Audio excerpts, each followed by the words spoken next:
Olá pessoal! Esta é uma videoaula preparada com o objetivo de obter créditos na disciplina de AC 301 do primeiro período do curso de Engenharia de Telecomunicações do Inatel. Meu nome é Thaís e eu vou falar para vocês sobre a Lei dos Gases. O estudo dos gases começou no século XVIII.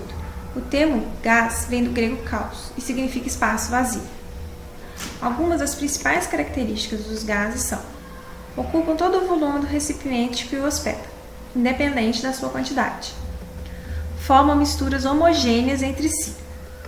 As moléculas dos gases estão muito separadas, exercendo pouca atração entre si. No estudo dos gases ideais, essa atração é desconsiderada.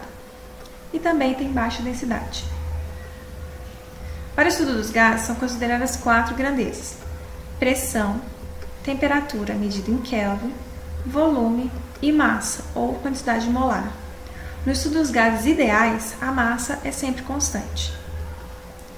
Os gases ideais obedecem a 3 leis, que são a lei de Boyle, a lei de Gay-Lussac e a lei de Charles.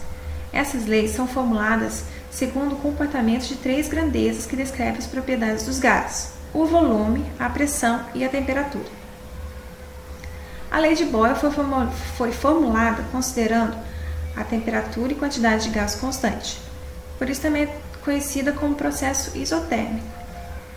Esta é a fórmula que define a lei de Boyle, onde P é a pressão do sistema, V o volume do gás e K uma constante.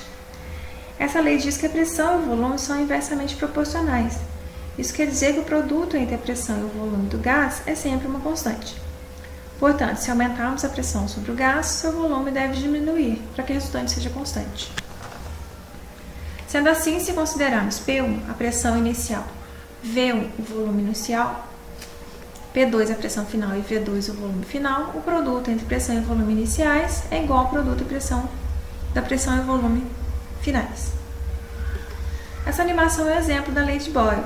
Perceba que ao aplicarmos um peso sobre a tampa do recipiente, causando uma diminuição no volume em seu interior, a pressão exercida por ele aumenta.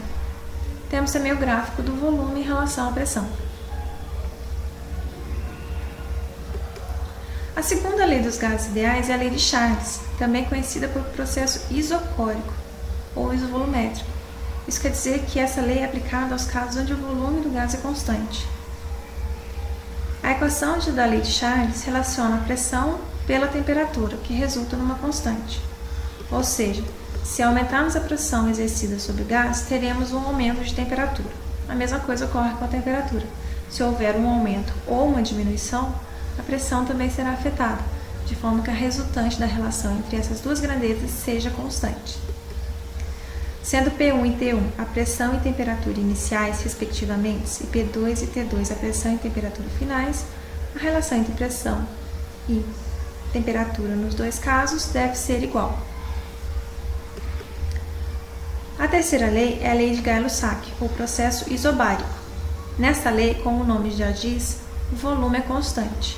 A equação que define a lei de Gay-Lussac é a relação entre o volume e a temperatura do gás, que também resulta numa constante.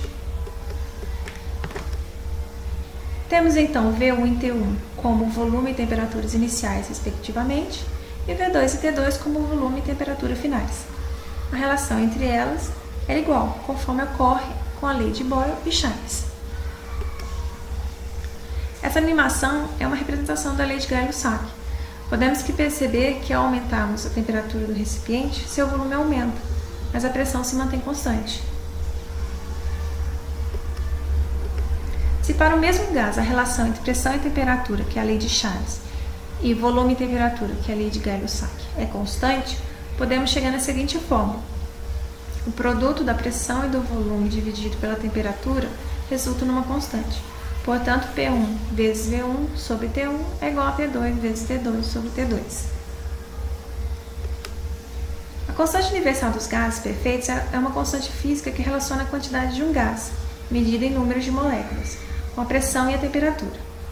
Considerando que o número de moléculas influencia na pressão exercida pelo gás, a pressão também depende diretamente da massa do gás. O francês Paul Clapeyron, no século XIX, constatou que para 1 mol, que é 6,02 vezes 10 a 23 moléculas de um gás perfeito, a constante identificada pela letra R possui os valores escritos. Existem 16 unidades diferentes para o valor de R, que variam de acordo com as unidades de medida das grandezas relacionadas. Mas o maior valor estimado para a constante molar dos gases, que é conhecido também como valor verdadeiro convencional, é 8,3144621 joules por mol vezes Kelvin. Por fim, temos a equação de Pohl-Capelli, que pode ser entendida como uma síntese das 3 leis anteriormente descritas, relacionando pressão, temperatura e volume, onde a relação pressão vezes volume pela temperatura é igual ao número de moles vezes a constante universal dos gases perfeitos, ou P vezes V igual a nRT. Essa equação é independente da natureza do gás. Podemos observar essas leis no nosso cotidiano, como por exemplo em um balão de gás, de ar. A lei de Charles, por exemplo. Ao aumentar a temperatura do gás dentro do balão, a pressão constante, que é a pressão atmosférica, seu volume aumenta e sua densidade diminui, pois o gás escapa do balão e o balão sobe. A lei de Charles também pode ser observada no pneu de carro. O motorista calibra seus pneus a uma temperatura de 20 graus. E após rodar durante bastante tempo, a temperatura do pneu aumenta e se ele medir a pressão, perceberá que a pressão também aumentou. Temos também a panela de pressão, que tem o seu comportamento baseado nas leis dos gases ideais. E a seguir eu deixo para vocês as referências que utilizei para preparar essa videoaula. Muito obrigada pela atenção e espero que vocês tenham gostado.